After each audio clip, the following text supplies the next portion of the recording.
Essa aula sobre funções vai ser sobre o básico de funções. Por quê? Porque eu ainda vou ter aulas, eu vou criar aulas a respeito de funções consultoras, factory, closure, callback, tudo a respeito de funções, eu ainda vou criar aulas a respeito desses assuntos. Mas para chegar nesse nível, você precisa saber, você precisa entender como que as funções elas funcionam. E também para você continuar assistindo o curso, para você continuar entendendo o curso, você precisa saber o que é uma função e como que elas funcionam. Quando eu falo uma função, você entenda o seguinte: é um bloco de código com nome que você pode reutilizar em qualquer parte do seu script. E quando eu falo bloco de código, tudo que está dentro de chaves.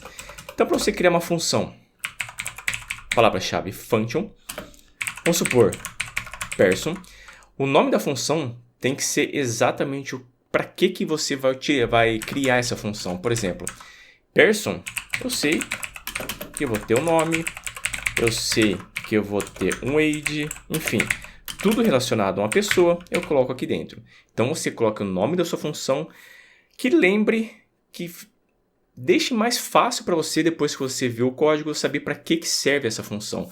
Porque se eu vier criar essa função, por exemplo, com o nome de x, na hora que eu for ver esse código depois, eu não vou saber para que serve essa função. Então, sempre crie funções que tenham a ver com o conteúdo da sua função.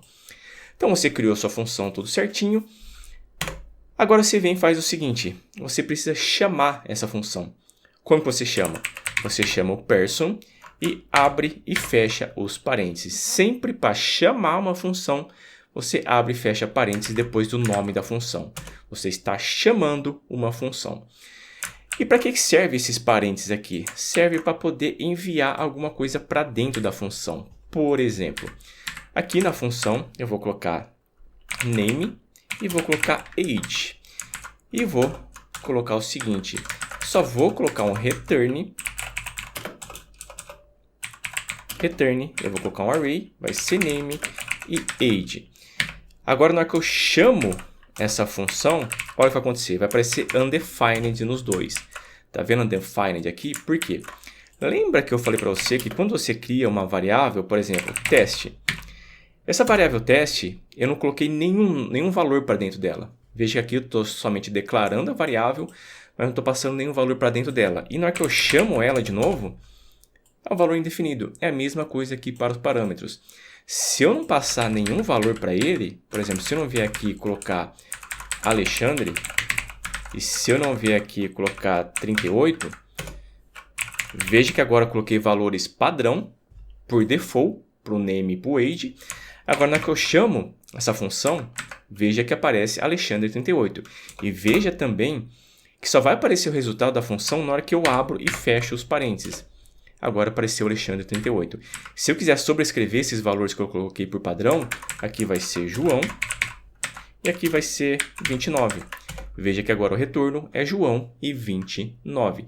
E dentro de uma função, você pode colocar praticamente tudo que você quiser do JavaScript. Você pode colocar objeto, você pode colocar array, você pode colocar outra função, enfim. Mas sobre todos esses assuntos eu ainda vou falar nesse curso. Mas só que aqui, nos parâmetros, você não vai precisar... Na maioria das vezes, você não vai precisar colocar os valores por padrão. Então, você coloca aqui return, name e age. Claro que você vai colocar o valor padrão. Aqui o valor padrão para uma função, quando você perceber que pode acontecer do usuário, no caso você ou o desenvolvedor, não colocar um parâmetro para dentro dessa função. Veja que agora retornou undefined e undefined. E perceba essa palavra-chave return. Por que eu utilizei return? Pelo seguinte, eu vou chamar de novo, vai ser Alexandre e vai ser 38. Eu vou atribuir essa função para uma variável chamada person. Por isso que eu estou utilizando return. Estou retornando alguma coisa de dentro da função, agora eu posso atribuir esse valor para uma variável. Agora eu venho e chamo person. Venho aqui e chamo... Espera, o que deu? Deu person... Ah, tá. Espera aí. Eu vou utilizar outro nome. Aqui eu vou utilizar P de person e vou chamar o P aqui. Lógico que você vai criar a sua variável com um nome significativo. Aqui eu coloquei P, porque o person já estava sendo utilizado.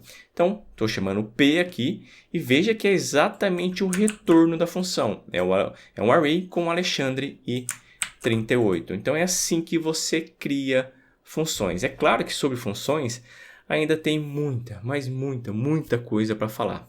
Esse é o básico de funções. Na próxima aula, eu vou mostrar duas maneiras de você criar as funções.